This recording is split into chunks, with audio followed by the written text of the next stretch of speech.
Thank you, Madam Chair. Good afternoon, Good evening, Madam Vice President. I will be asking questions about the 2025 budget. Given the same position of the Office of the Vice President, could the Honorable Vice President kindly enlighten this committee on how the proposed budget reflects the core mandate of the Office of the Vice President? We are sincerely eager to understand how these resources will be used to fulfill the critical responsibilities, particularly the constitutional mandate of the Vice President. Madam Chair. Madam Chair, I will forgo the opportunity to defend the Office of the Vice President 2025 by question and answer. I will leave it to the House of Representatives to decide on the proposal as presented. You can find all the answers in the audiovisual presentation, in our submission of documents to the Secretariat, in the PowerPoint presentation, and in the opening statement. I will leave it to the House to decide on the proposal.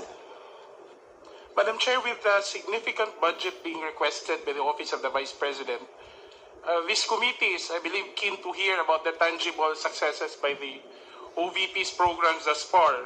Will this budget ensure that such commendable progress continues? I'm referring to the budget requested for 2025. Madam Chair, I will forgo the opportunity to defend the Office of the Vice President 2025 budget by question and answer, and I will leave it to the House of Representatives to decide on the proposal as presented.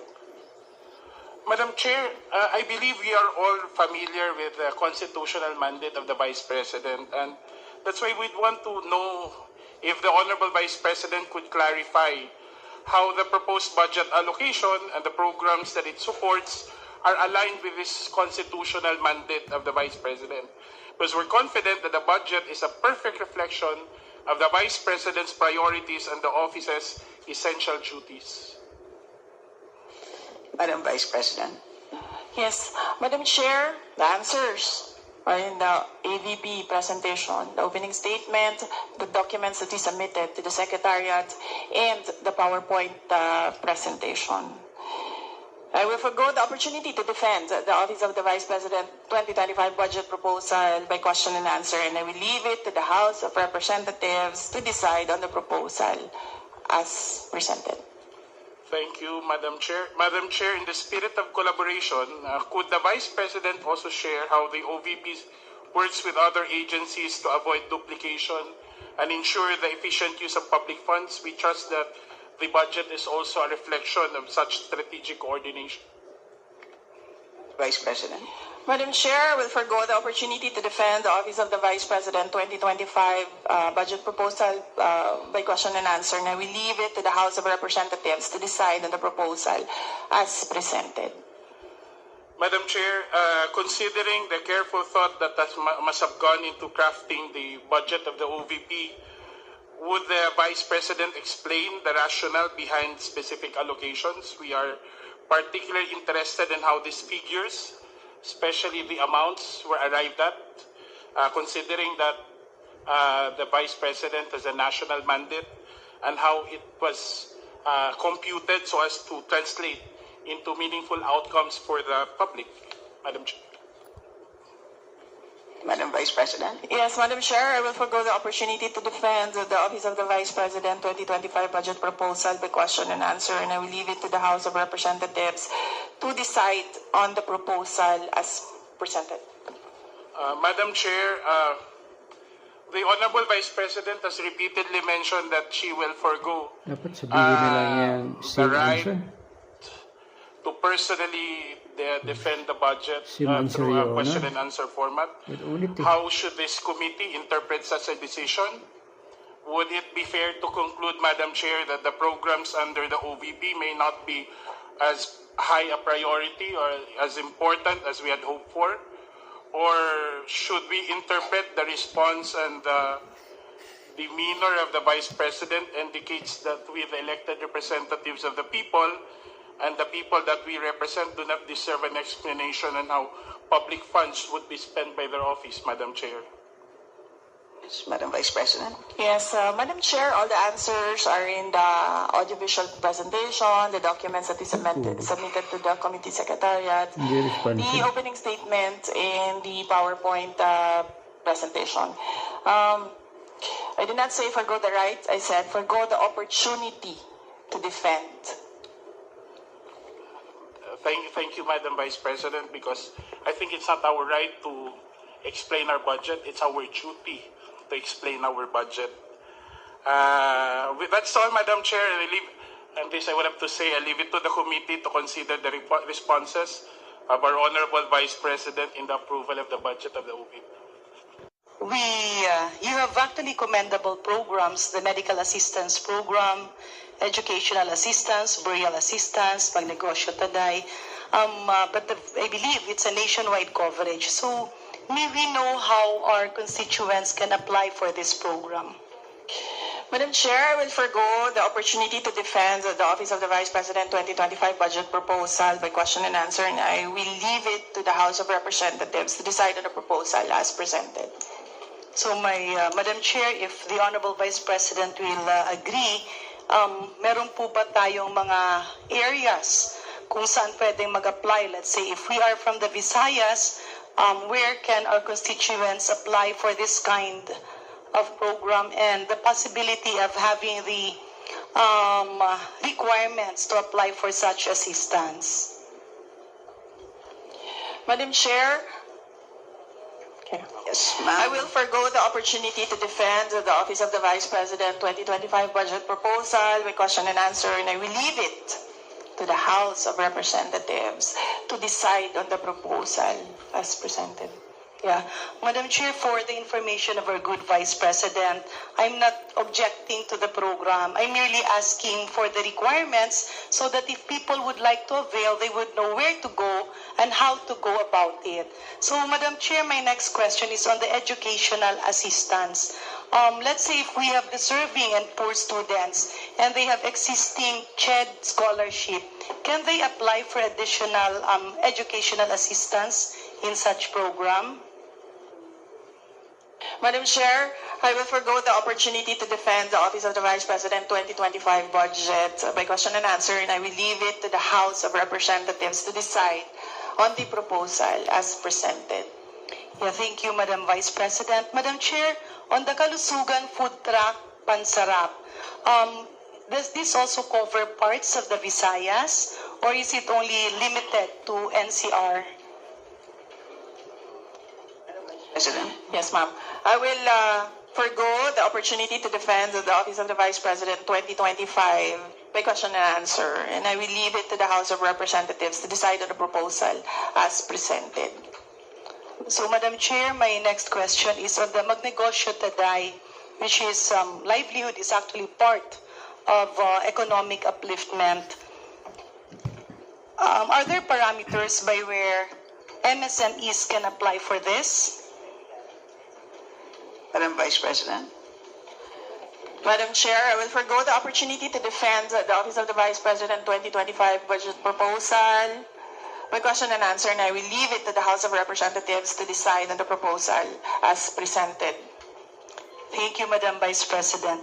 Madam Chair, in the government website, it says, as the second highest public office in the land, the Office of the Vice President shall work for the welfare of the Filipino people and contribute to nation building, economic development, and political stability by fostering fidelity to the Constitution of the Republic of the Philippines and upholding the highest office, and that is the Office of the President. May we hear the wisdom of the Vice President on this matter.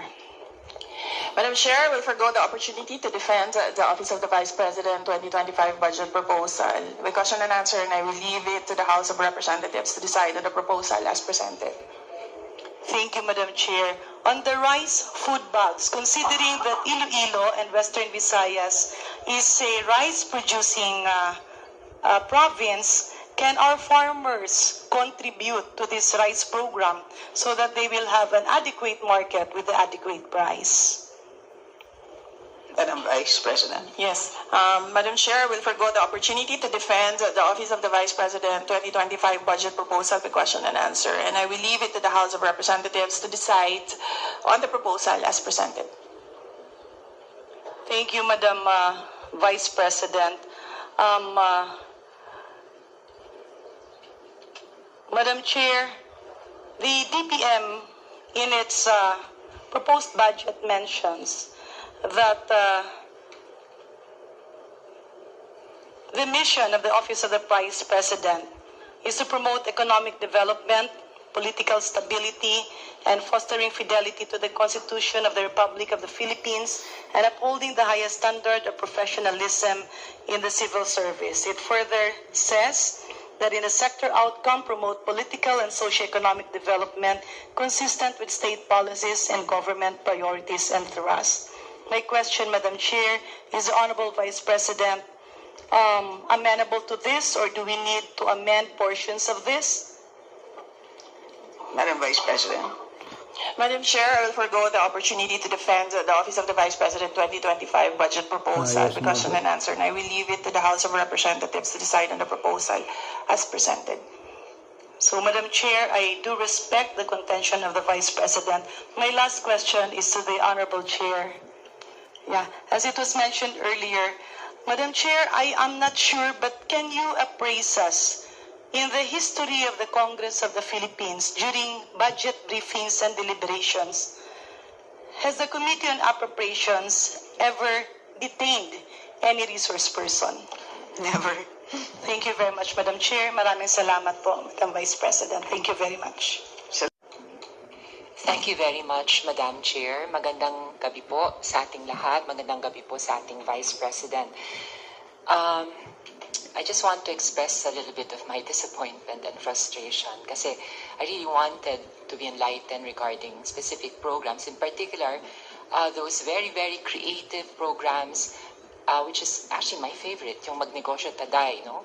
Which will benefit a lot of women, which is part of my advocacies, as well as the LGBT community. But I guess our Honorable Vice President will just give me the same answer. So let me just manifest my disappointment. Parang pumasok po ako sa meeting na to na may katanungan pero lalabas po ako na walang kasagutan and even more questions. I feel compelled to express my deep sense of regret over the way our discussions have unfolded today. Sayang ang pagkakataon. This hearing was supposed to be a crucial forum for us to ensure that the public funds are allocated wisely and effectively, no? However, instead of gaining clarity and insights needed to make informed decisions, we find ourselves caught in a cycle of verbal disputes and personal attacks. And I'm just pointing at one side only, maybe both sides, possibly, and also formula answers, scripted answers, and even insinuations that we are following a script. Napakadali lang naman pong sumagot. Bakit kinakailangan pa nating hold us in doubt and keep us in the dark? So, given the lack of substantive answers provided us, I am left with concerns on how we, as members of the Congress, can make an informed decision regarding the budget of the Office of the Vice President and how we can follow our mandate if there is an apparent lack of cooperation. Because to say that there is an answer, which is not really an answer because it does not shed light, it does not give clarity, it does not address the specific concerns. We may question, in fact, certain issues of whether it is valid to discuss the confidential funds or not. But how about our questions? Katulad ng questions ni Representative Karin. Those are valid questions. I think dapat they merit also an answer. So hindi ko na po pagpapatuloy ang aking pagtatanong ganun naman po ang magiging sagot.